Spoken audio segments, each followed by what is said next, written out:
May libreng biryani rice ka na at mga sauce kapag bumili ka dito ng isang buong roasted chicken. Sakto ito kung naghahanap kayo ng mauulam ngayong araw kasi meron ka ng manok, may kanin ka na at meron ka pang mga sauce. Dito lang ulit ito sa may Montalban Rizal sa may tapat ng Pure Gold Montalban. Tawid lang kayo simula sa Pure Gold at nandito yung pwesto nila sa pulang building at nandito yung Bukaw Roasted Chicken. Hindi lang dito sa may Montalban yung branch nila at meron din sa Parañaque. Talagang kapansin-pansin yung offer nila na isang buong manok 300 lang tapos may kasama pang biryani rice at mga sauce. Kakaiba rin yung way nila sa pagluluto sa manok, hindi ito sa uling. Talagang pantay nga yung pagkakaluto dito kasi tingnan nyo naman yung apoy, pantay-pantay rin. Sa size naman ng manok nila, hindi ito sobrang laki at hindi rin naman sobrang liit. Saktuhan lang yung sukat nito. Siya nga pala, kung pupunta po kayo dito, wala silang dine-in at puro take-out lang. At nagbubukas sila simula 10:30 ng umaga hanggang 10:30 ng gabi. Kapag bumili kayo sa kanila, ganito yung itsura. Hiniwa na sa apat yung manok at yung biryani rice nasa ilalim. Maganda nga rin na meron silang lagayan at hindi lang to basta nakalagay sa plastic. Kaya kung may pagbibigyan ka nito, maganda kasi presentable tingnan. Yung dalawang libreng sauce dito ay garlic at spicy sauce. Kakaiba rin yung mga sauce nila dito, 'di ba kasi kadalasan gravy o kaya suka yung binibigay. Kaya yung lasa ng manok nila dito ay talagang may twist. Masarap yung roasted chicken nila dito kasi hanggang loob talagang mananamnam mong may lasa. Sa lasa naman ng kanilang libreng sauce, yung garlic sauce nila may konting asim pero mas maasim itong spicy sauce. May malalasahan kayong spicy powder pero hindi ito maanghang. Para nga pala mas ma-enjoy nyo yung pagkain nito, maganda kainin nyo itong tatlo ng sabay-sabay. Yung manok na may sauce tapos tsaka musundan ng biryani rice. Yung binibigay nga pala nila ditong biryani rice, hindi ito authentic ha. Flavored biryani rice lang yung binibigay nila. Yung normal na kanin lang yung gamit nila dito at hindi yung basmati. Uulitin ko lang din na libre lang kasi to. Kung nakatikim na kasi kayo ng authentic na mga Indian food, talagang malalasa yun. At kung i-compare nyo dito, ito yung matabang na version. Sa dami naman itong libreng biryani rice na binibigay nila, base sa tansya ko, isang cup ito ng kanin. Super na-enjoy nga namin ni Maynard yung pagkain nito. Dahil konti lang itong biryani rice, mas nagpapaktuloy kami ng manok. Kaya nga pala namin na-discover itong Bukaw dahil sinuggest lang sa amin ito sa comment section. Maraming salamat nga po pala sa pag-suggest nito. Nakakamiss din kasi makakain itong inihaw na manok. Mas marami na kasi ngayon nagtitinda ng pritong manok kaysa sa inihaw. At yung maganda pa dito sa inihaw na manok ng Bukaw, meron silang palibreng sauce tsaka biryani rice. Kaya talagang sulit yung 300 pesos nyo dito. Kung isa ka sa mga nai-stress kung ano bang lulutuing ulam ngayong araw, huwag ka naman problema at bumili ka na lang ng manok dito sa may Bukaw.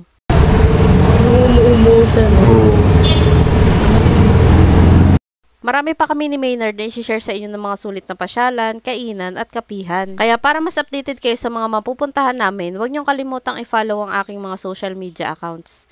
Yun lang, maraming salamat po sa panonood. Bye!